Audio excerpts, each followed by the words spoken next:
By the time Marshall finally found a cave up in the frosty mountains that was safe and bear-free, he was on his last legs.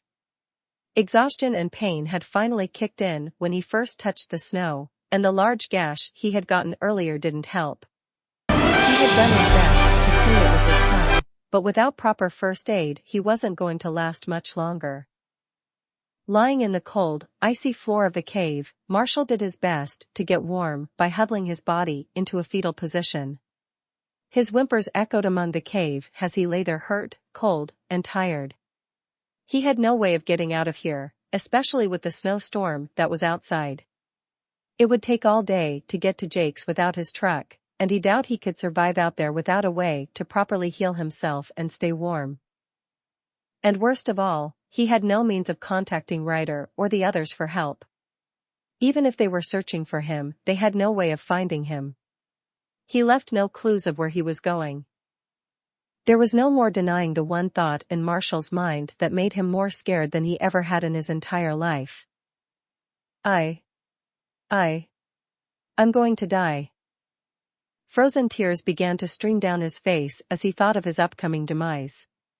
He didn't want to die, but what other option was there? He was going to either starve, freeze, or bleed out. Only a miracle could save him, and with the day Marshall had he doubted any miracles were going to be coming for him. No, it was best to make peace with what time he had left and get ready for his end. I'm going to miss everyone. I'm so sorry, Mom and Dad. I love you. I love you both so much. Ryder, I just wish I could tell you how much you meant to me as an owner and a friend. Rocky, Zuma, Rubble, Sky. All of you were the best friends I ever had. I'm sorry for all the mistakes I made, including this one. Forgive me. And Chase. His mind drifted back to a single day where he showed his dedication to his best friend. He flashed back to 2 pups in a graveyard. A promise between 2 young boys who became brothers in that very moment. I'm sorry I couldn't keep my promise, Chase, thought Marshall as he felt his eyelids grow heavier and heavier. With his vision going darker and darker, he saw a bright figure heading towards him from the edge of the cave. It was tall, and looked to be stretching out its arms. An angel? Come to take me away to puppy heaven? Marshall closed his eyes and accepted his fate as he was lifted from the cold, dark earth and carried into the air. He felt warmth wrap around him as a smile decorated his face. His suffering had finally ended. Chase drove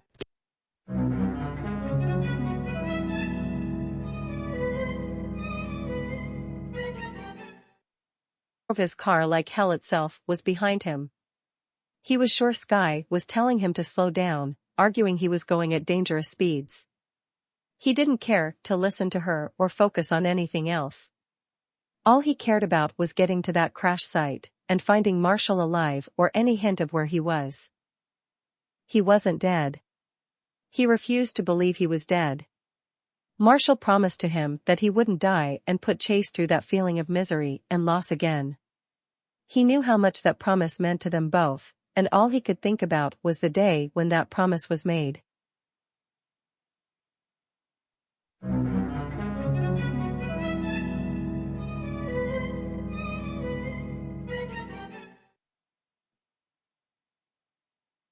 Aim.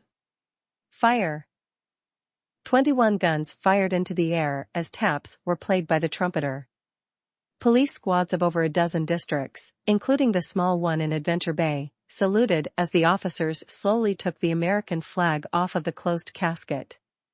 Chase wanted more than anything for them to open it again so he could look at his father one last time, even if it was the stiff image of his face that would never again open its eyes. The flag was folded as 21 other police dogs all held in mourning for their fallen brother. Everyone had told Chase over and over again, his father died a hero, protecting an innocent from a bank robber's gun. Chase didn't want a hero. He wanted his dad back. He was still denying it, even in his heart. His dad was immortal in his eyes. He wasn't supposed to die. Heroes never die, they come back after the day is saved. Always. Dressed in his black tux, he felt his entire body go numb as his father's human partner walked over with the flag in his hands and presented it to Chase. He stared at it for at least a minute, unable to even lift his paws or stop his eyes from crying. Ryder's dad eventually took it and placed it next to Chase, who watched the casket sink lower and lower into the ground until there was a thud. That was it. His father was gone just like his mother. He was alone.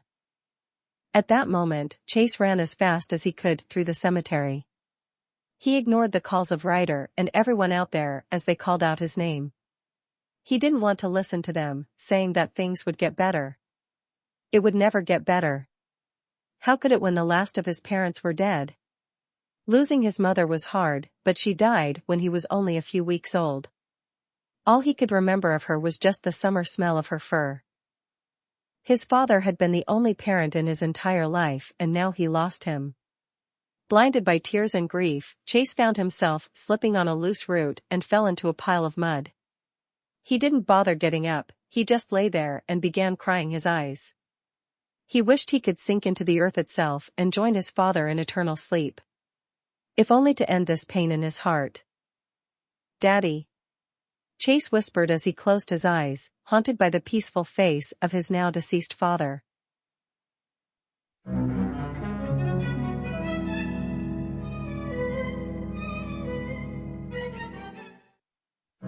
Chase didn't know how long he lay there in the mud, but time meant nothing to him at the moment.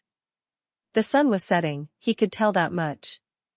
If anything, he didn't mind just resting here forever.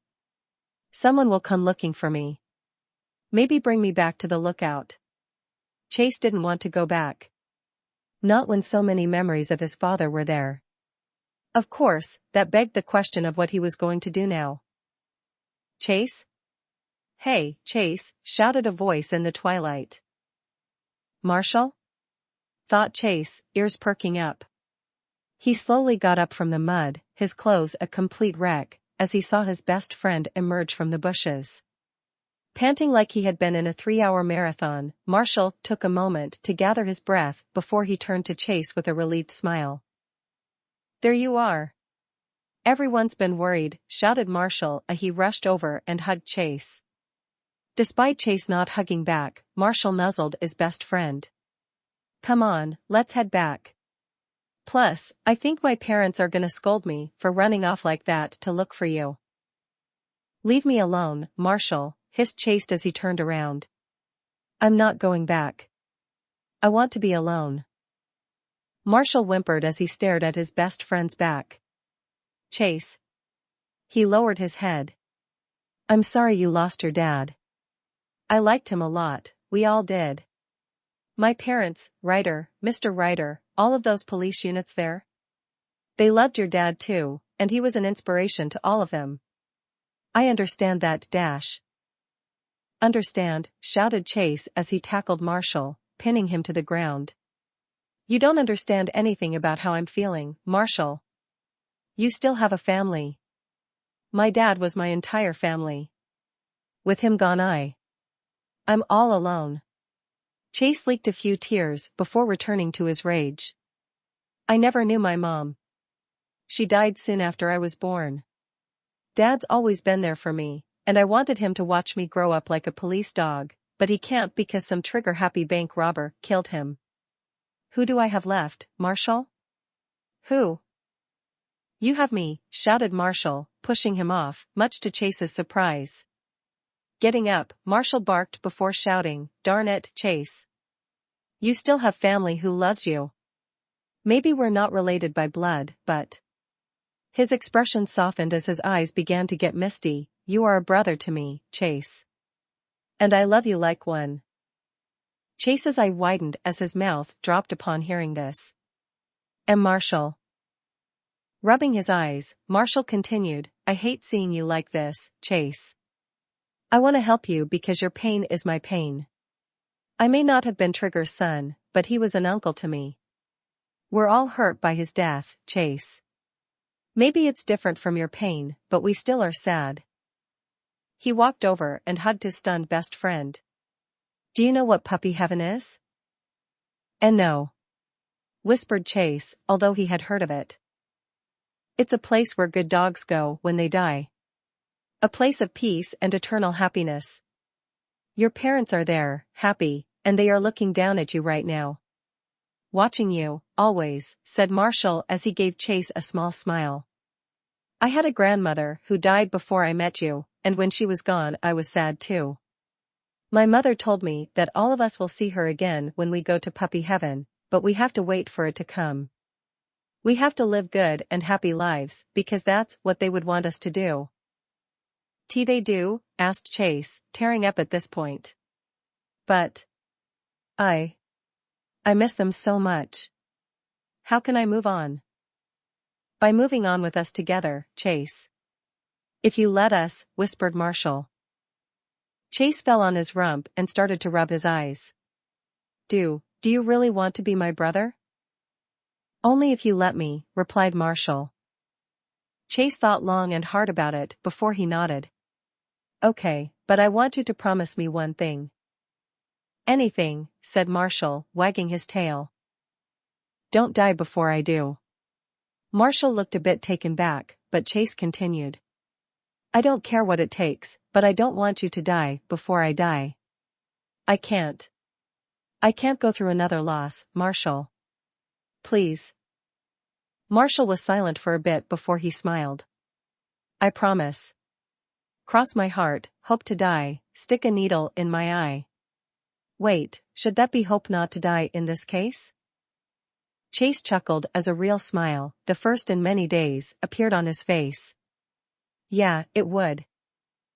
The two looked at each as they held their paw out and touched each other. Brothers? Asked Chase. Brothers?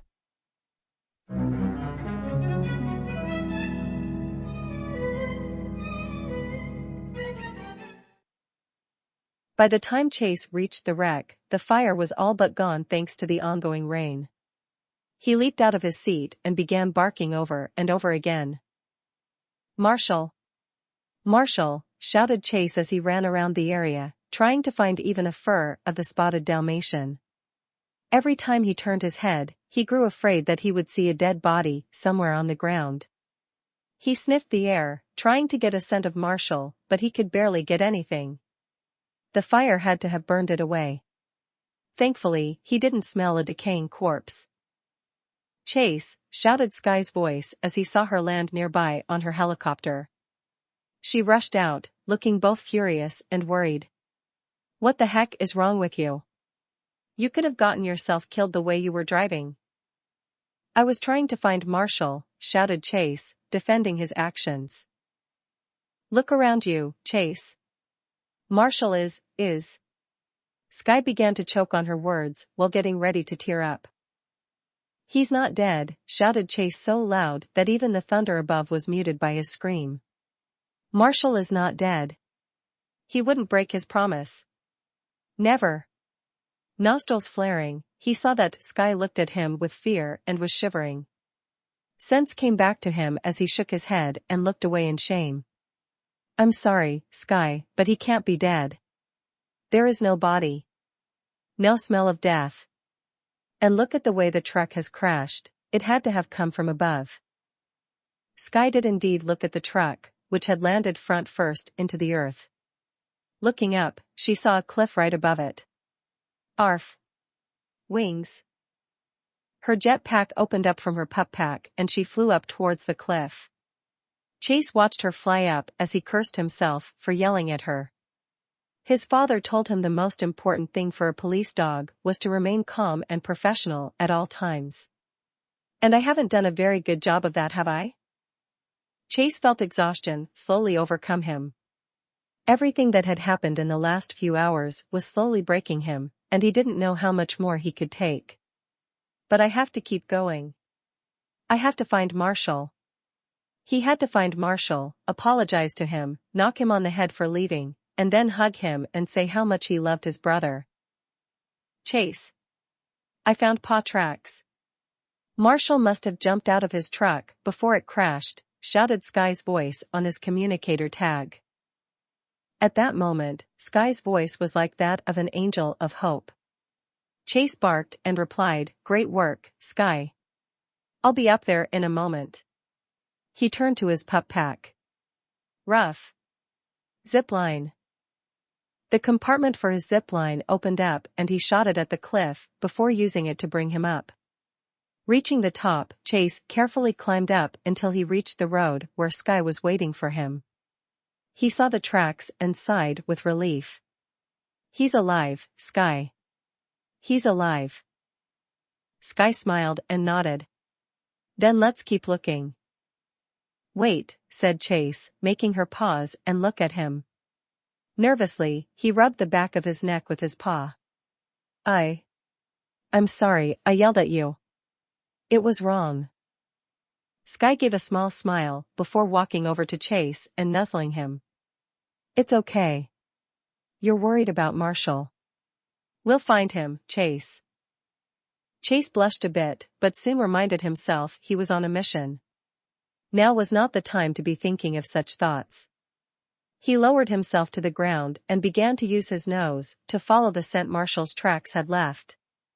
He found himself making for a nearby cave not too far from where they landed. It was dark and very deep, the kind of caves he and Jake sometimes liked to explore on occasion. Rough. Flashlight. His compartment opened and his tool instantly flashed a beam of light into the cave where it fell upon something. Upon seeing what it was, both pups froze at the sight of a large bear, but upon seeing what was in its mouth, Sky screamed. It was Marshall's tag. Bloody and chewed up. The bear roared in fury. Before Chase knew it, he was screaming and charged forward.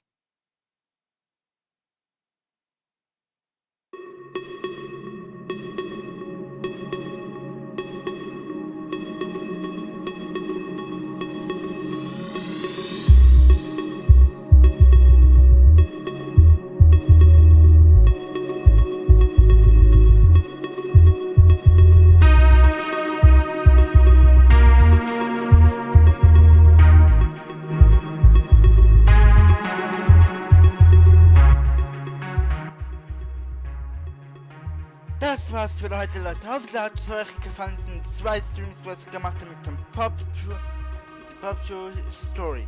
Marshall Gone Missing 5 und 6. Part 7 und 8 kommen erst am Mittwoch erst am Donnerstag raus. Also stay tuned für mehr Updates dann für den Rest von heute und morgen und auch am Donnerstag.